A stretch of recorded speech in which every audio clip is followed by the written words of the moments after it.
Hey, folks, greetings from the Offensive Security Group here at Secure IT 360. Coming at you with another episode of the Cyber Threat Perspective. Today, you've got Spencer and Brad, and we're here to talk about common pen testing mistakes, right? So, if you haven't guessed by listening to our other stuff, by the way, that's primarily what our group does is we're a pen testing group. We do all kinds of offensive stuff. And we want to share with other pen testers out there kind of, what we have found to be common mistakes and maybe how to avoid those. Yeah. So the reason this article kind of came about for me is, in going through pen tests, I try to take good notes and I try to document where I can improve and things like that. And one area that I thought might be useful for other people is things that I commonly do wrong or mistakes that I commonly make on pen tests, so that one, I can, flush out what that means to myself and not make those mistakes. And then maybe part two, help new pen testers or anybody else who's doing security work, kind of learn from those mistakes, things that I've done myself, in hopes that I can kind of help you improve your pen testing. In kind of the use case or the scenario here is, it's extremely easy to go down rabbit holes when you're on a pen test, right? Oh yeah. A lot of times I'm on a pen test and I'm like, oh, this looks really good. And I go like full speed ahead towards it. And then, you kind of come up for air 4 hours later or 2 days later, and you're like, wait a minute, what was I doing? What was that I was trying to, do or whatever? And then you realize you don't have any screenshots, you didn't document anything, you didn't save your command outputs or whatever it is. And then you're kind of left wondering like, okay, what was I working on? I got here, but like, how did I get here? Right. So that's kind of where this came about from. And I noticed that's something that I did myself. So I in doing this, I'm teaching myself to take better notes and to implement these things that I'm saying. So I thought it would be valuable to kind of have a dialogue and a blog post and a discussion about it. Yeah, I love it, man. So funny story. Yesterday, this happened to me. So I was doing day one, which is the reconnaissance phase of a penetration test, and I was doing the Google dorking, right? And so I found an interesting site. I clicked on the link, and then credentials flashed across the screen. I was redirected, but it included a hard-coded username and password in the redirect. And I was like, dude, no way. So, I'm like 3 hours into a pen test. It's going to be like 5 or 7 days. And I found this super cool thing. And so I stopped what I was doing right in the middle of, this part of the process. And I started to go down that road. And I was like, wait a minute. I just read an article on this that Spencer wrote, and like, I shouldn't do this. And so I just made a note to come back to it later. And then I just burned right. But I mean, it happens, man. It's hard not to get excited when you run into something super cool. And I think there's a delicate balance, right? Mm-hmm. And something maybe is not as articulated as well in the article as maybe I'd like, and that's part of the documentation and discovery process and talking about this, right? Mm-hmm. But I think there's a delicate balance between pursuing something and chasing that rabbit. And then versus, kind of documenting it, putting aside and like going through your process and making sure that you're hitting all the things that you want to hit on an engagement. Agreed. But the first kind of mistake that I highlighted in the blog post and the one that we'll talk about is rushing. And to your point, especially on internal pen tests, when I'm on an internal pen test and I'm like, okay, I'm cur roasted, I cracked the credential, right? I cracked an admin account, right? Field goal. Like, yeah, really excited. And the what you want to do is just go right after it and get domain admin, right? Like that's the big shiny goal, right? For every pen tester, it's like, I want to get domain admin. Whether or not that's value to the client or not, like that's right. The rush, right? Part of the rush of pen testing. And in doing so, rushing is that first mistake. You sometimes fail to take screenshots. Sometimes you don't document what you did. Like I said, all those things that we kind of just talked about. And that's kind of the first mistake. And some remedies for that that I have in the article and stuff that I've done is to make sure I take screenshots of what I'm doing and document things appropriately, especially commands that you run, and annotate those appropriately. Yeah, that's one of the things that if I could go back and tell my younger self to do a better job of, it would be, understanding that you're not going to have a clue what you were thinking today 6 months from now. Yeah. And inevitably, if you fail to properly document, like you said, your thought process is really important. Why are you doing what you're doing? Because that customer is going to pull up that report 6 months from now. They're going to start, working on their remediation plan, and then they're going to call you and be like, "Hey, you didn't really include a lot of detail on this finding in the report, and I want to ask you blah blah blah blah blah." And then you are scrambling to go back, and hopefully the tool had output, right? And hopefully you remember to do the output and the screenshot and all that other stuff. So doing this helps us serve better, right? Which is the end goal. Yep. Yeah, and a lot of these solutions to these mistakes are all tied together, right? All the mistakes, just a high level of the mistakes is rushing, focusing only on exploits, poor communication, and poor documentation.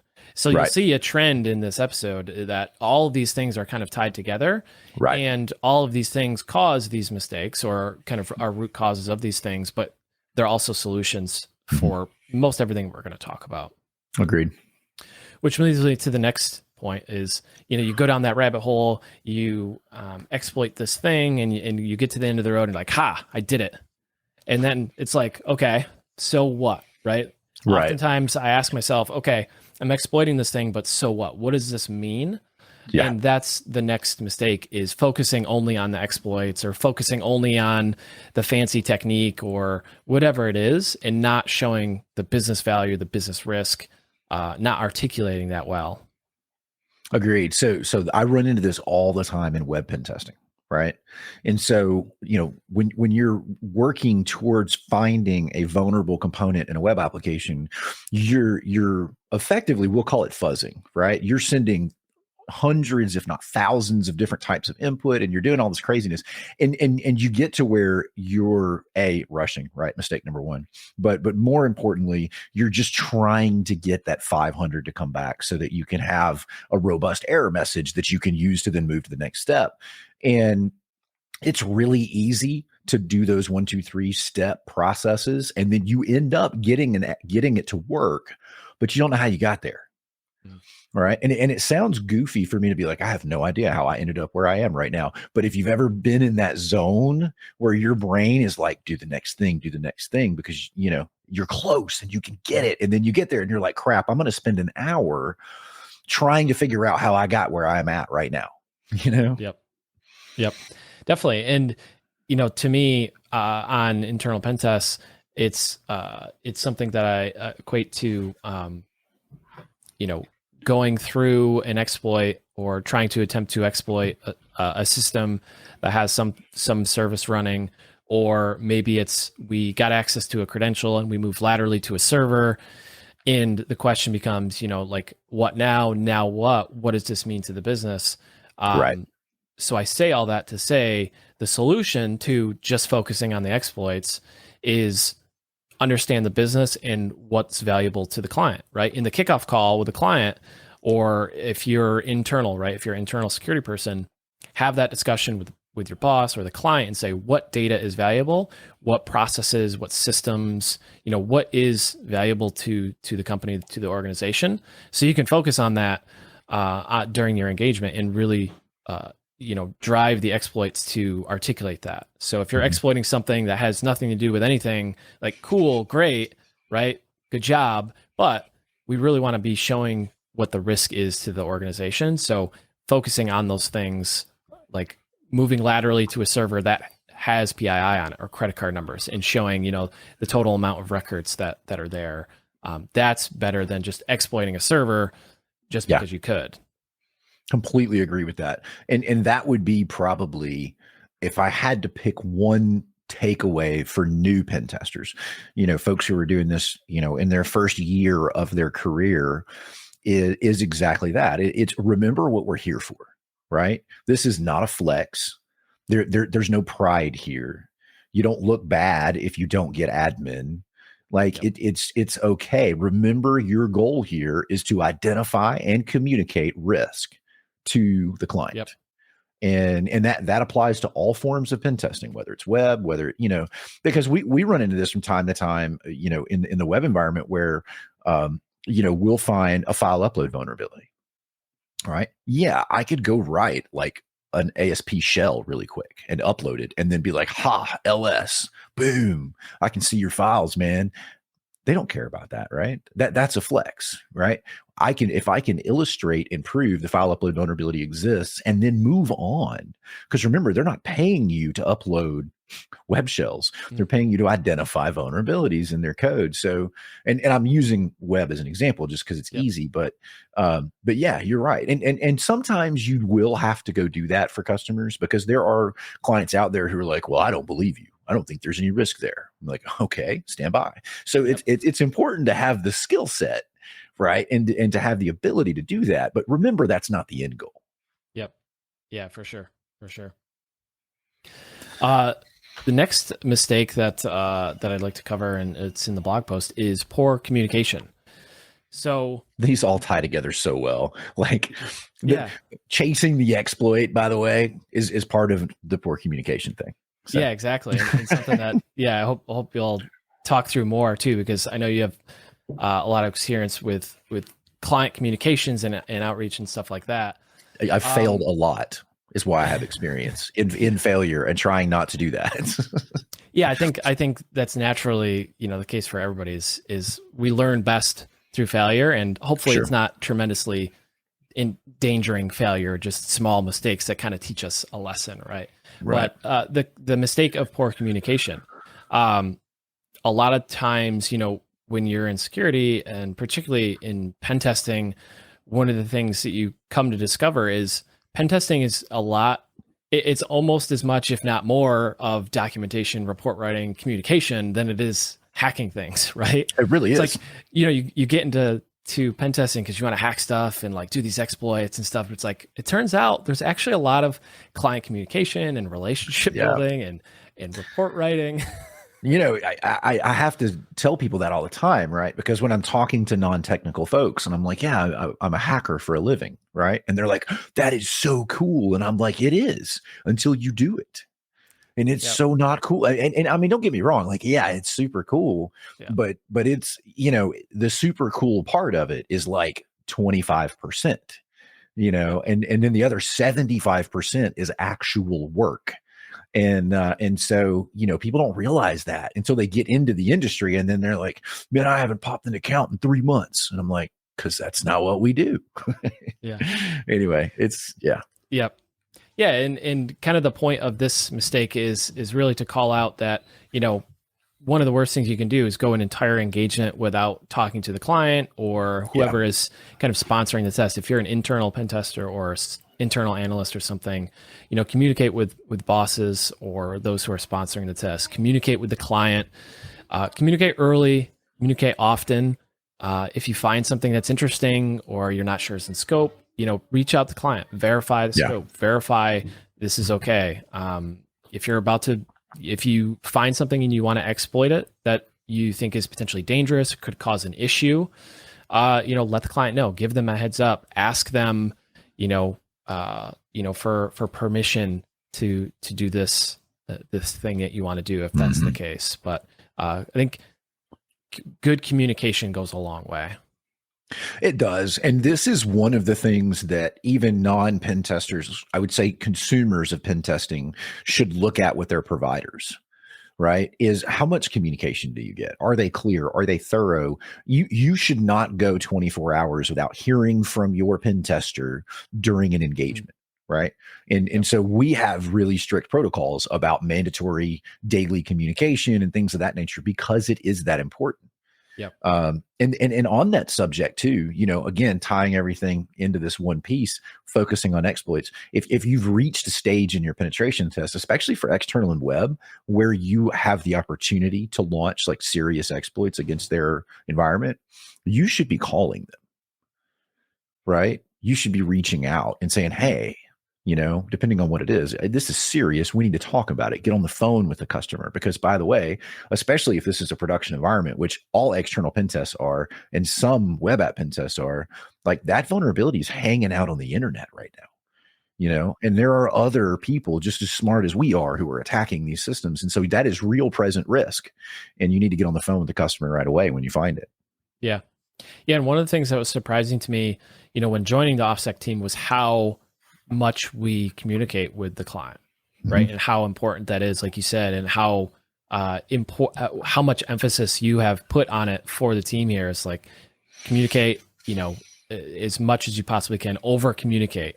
There's no such thing as too much in this instance, because like you said, it's very important to keep the client updated, keep the boss updated, or whoever that person is. And generally security people, I don't think like surprises, right? So if like you go an entire week or however long your engagement is, and then at the end of it, you're like, hey, here's all this stuff, and I did all these terrible things in your environment. They're gonna be like, you're right, man. Fall out of their chair. Whereas, if you're kind of updating them as they go, and you get on the phone, and be like, hey, we found this thing. It's pretty serious. Here's what it means. We're able to get this. We have this. And, you kind of introduce it to them and as you find it. I think it's maybe a little bit more easily digestible by them. I completely agree with that. And so, for a number of years, I was both a consumer of pen testing services and a provider of pen testing services. I was kind of in that weird gray area. But it was awesome because I had the opportunity to realize how bad pen testers were at communication. And what I mean by that is, you hire somebody to do a pen test, you have the kickoff call, you talk about scope and start dates and all that stuff. And then the next thing you hear from them is a 72-page report with 11 critical findings where they owned 3 servers. And you're like, holy smokes, dude. Like, I don't even remember your name. And you're giving me this report. Pen testing is by its nature an intimate thing, right? Because we're going into somebody's house and we're kicking the snot out of all the things that are really important to them. We have to treat it like an intimate process. And part of that is, like you said, over communication. The last thing you want to do is give somebody a really fat report full of serious things and not have spoke to them about it a little bit in advance. So, and especially if a client, for example, is really confident in their environment, right? Like there's no way. There's like we're very tightly controlled here. There's no way you're gonna, we're probably gonna have to, disable the antivirus on the workstation for you to even do anything. I know. And then, you go through this week-long engagement, like, yeah, we got domain admin, we got into the VMware, we could have deleted everything, and here's your report, like you said. And they're gonna be possibly upset that you didn't tell them sooner that stuff was that bad, right? Because they were so confident in their team or in their technology, they could potentially be upset, at the end of that and be like, why? Of course, why are we just hearing about this after 7 days of pen testing with you? Agreed. So, I would be upset. Yeah, I would absolutely. Yeah, no doubt, man. So over communicate, like you said, and just remember that this stuff is important to these people. In most cases, the sponsor for your penetration test is either an IT director manager or a security director manager. And they have a great deal of equity, personal equity in the security of these systems. And so for you to come in and just knock everything over and be like, it hurts. Right. Yep. Yeah. And that's another good point. I think that's maybe not in the article so much, but I think it's kind of something that's assumed, right? And you mentioned it earlier is not being, being that type of pen tester that just kind of comes in and like, has to one up the defenders or feels like they have something to prove, or, makes it a competition or something like that. It's not a red versus blue kind of thing for us. We exist to help the defenders and help them with their security. And that's something to definitely not do, is to go in and like slap them around and laugh them at the end. It's not something that's included in the blog post, but I think it's kind of something that should be assumed, like be a good professional tester. Agreed. And I had somebody ask me, I think it was a webinar or something. We were having like two-way conversation, and they were like, what is a perfect pen test from the perspective of a pen tester? And my answer was no findings. An empty report is a perfect pen test for me, because I want that for the client, Mhm. is for me to expend a tremendous amount of time and get nowhere. Yep. That is an awesome Yeah, I penetration like that. test. Or maybe I find things they already knew that they Right. had, so they at least know I'm doing my job. But Yep. but really, and unfortunately, there's not a lot of pen tests where the reports are shorter than 20 pages. Yep. But if I mean that's a perfect pen test, right? I Yeah. don't I don't want to go in and kick somebody's butt. Yep. So anyway, Yep. Yeah. So the last mistake is kind of tying this a little bit together and kind of can help. The solution for this mistake can help in all the other areas. Is bad documentation habits or poor documentation. And what I this took looks this one like. personally. I feel like you were calling me out on the last one, and I appreciate you waiting until the end to be like, and Brad's number one mistake is. Well, I don't know if it's a surprise to you based on like my work output and stuff, but I'm a very big proponent for documentation. I Right. mean, when you look at our wiki and you look at the notes and Oh stuff, man. I mean, I am a very big proponent of documentation. Mhm. And every single time I do a pen test, I still find myself not documenting as much as I should because Right. I get caught in these traps, right? It's easy to do this. And I have to keep reminding myself, document your work, there's reasons for it. So bad documentation, this is something that, I think everybody struggles with at some point. Yeah. Because like you said, hacking pen testing is exciting. You get on Mhm. these paths and it's very easy to not document, to not take screenshots, etc. And especially to forget reporting, as you go. That's kind of how this mistake manifests in my mind. Oh, absolutely. And we're kind of forced to report as we go now because we provide the pen testing portal to our customers, so they can actually log in and kind of watch the report develop throughout the pen testing process. So it kind of forces us to be better. But at the same time, man, yeah, this I am absolutely guilty of this.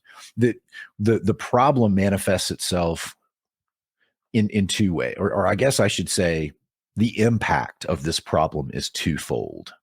First of all, the customer is paying us a pretty good chunk of change, right? Pen testing is not a cheap thing, and we need to provide them with the absolute most information that we can without beating them with a massive encyclopedia, right? Like that's not what we want Yep. to do. But we want to give them as much relevant info as we can. But more importantly, in some cases, is to protect yourself as a pen tester, right? Because we have had scenarios, it's been a long time now, but we've had scenarios where the customer would come back and be like, hey, we had this incident and I don't believe that you tested our controls adequately because this incident happened. And we have to go back and say, yeah, dude, no, look, we have screenshots and we have logs and we have, all of this proof that, yeah, we checked that. If something happened after that, it could be because something changed or, threat actors evolve or whatever it is. But the point is, we want to protect ourselves by proving we did a good job. And we also want to be able to use that product output because at the end of the Yep. day, did you really do a pen test if you don't have a good report? Yep. Yep. And the solution to this mistake is in many ways the solution to all of these mistakes that are in this article, right? Yeah. So documenting, what you're doing and your why and your thought process, Mhm. it can help with communicating the client. It will help with, preventing you from rushing. It'll help you from focusing only on the exploits. If you're thinking about what you're doing, why, and why it matters, Right. you're naturally going to be thinking about the risks and what it means to the business. Um, you know, Screenshots, taking good screenshots. I know that's something that you're very passionate about. Oh yeah, um, man. is and it has mentored all of us on the team on taking good screenshots, right? And how Mhm. important that is. I know you can talk about that. So that's something also that will help with the poor documentation mistake and all the other areas here. Sure, sure. So that actually manifests itself from being a consumer of pen testing. And so one of the things we would frequently get is a screenshot that is in the report, and it's a relevant screenshot, but it's like a 1900 by 3200 resolution screenshot of a tiny little command window with 3 font text in it. right? You're like, dude, I couldn't read that if I was standing in front of it live with a magnifying glass. Like, I have no idea what I'm supposed to do with this. And so, but that was a common thing in pen testing reports is, because we like our user interfaces in the offensive world are not friendly, right? Yep. They're huge walls of text, and we're in like Mobex term with all this stuff running, and it looks like something out of the Matrix. So Yeah, I was just generally, gonna say the Matrix like font, and yes, it's like all this cool yes, colors and everything in the terminal. right. And are you really a hacker if it's not in dark mode?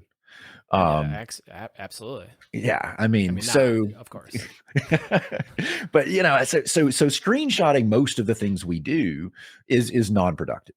So we actually have to put in extra effort to make sure that we make the text bigger, and we put little squares and arrows and point to it and even illustrate a little bit if we need to. So yeah, I am very passionate about that because I have been the victim of some really poor reports and screenshots, and I'm like, I can't do anything with this. Yeah, and something you don't realize is when you first start pen testing, at least I didn't, when I first started, was a, a screenshot of a command prompt window with black background and white text is kind of hard to read. And if you print it out, that's a lot of ink. Like, if people print reports, you got to consider what it would look like if they print the report. Yeah. So, not something that you're super cognizant of when you're doing a test or you're trying to perform an attack or something. You're not super aware how that's going to look on the report when you take a screenshot. So it is something to be aware of and be mindful of. Maybe you got to change the color of the command window, right? Something I'll do is I'll change the command window to white, change the text to black. Makes it a little bit easier to read. It shows highlighting better and things like that. Yeah. Like you said, drawing arrows, boxes, putting colors on things, and calling attention to certain things are all good strategies. Yeah, and it's just a mark of a mature penetration tester, right? And you can usually look at the report of somebody and be like, "Yeah, that dude has cut a lot of reports," and so it's just the mark of maturing in the space of offensive security, in my opinion. Yeah, and redacting sensitive information too, and and knowing how to take screenshots of those things, right? Right. If there's a reason to show, hey, we found sensitive documents on a file share or something like that, redact you probably don't need the file names, right? You don't need to know what those actual files are to some extent, other than that you found a location with sensitive documents and maybe a description of what they were, not necessarily the details of those, right? Right. So I've been burned on that a couple of times where we would compromise, and this is mainly on internal pen tests, where we would compromise sets of credentials or, like you said, sensitive files, and they turn out to be like the CIO, right? And I've got the CIO's password in the report, and it's like, I love pink bunnies is his password, and it's super embarrassing, and Yep. so yeah, you're right. There is some discretion that needs to be there in what we put in the reports, because we can accomplish the goal of communicating risk without, and it kind of goes back to that whole, like, don't throw it in their face, right? Yep. We can make these reports and be professional and communicate the risk without being like, haha, look at this silly password I found on your network. Yep.